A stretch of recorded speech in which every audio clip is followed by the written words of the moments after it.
How to use VEED on Android or iPhone. Start by opening your preferred browser like Chrome or Safari and go to veed.io. Once the site loads, log in with your account. Then tap on the New Project button to start a new project.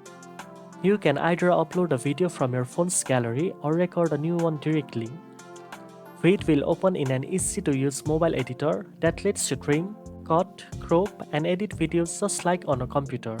You can also add text, subtitles, music, filters, and stickers to your video. To access all tools, scroll through the bottom toolbar and choose what you want to edit.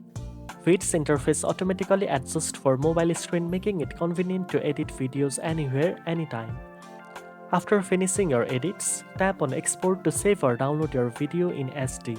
You can also share it directly on Instagram, TikTok, YouTube, or other social media platforms. Now you know how to use VEED on mobile phone, Android, or iPhone. If you found this video helpful, don't forget to like, share, and subscribe for more editing tips. Thanks for watching, and I'll see you in the next one.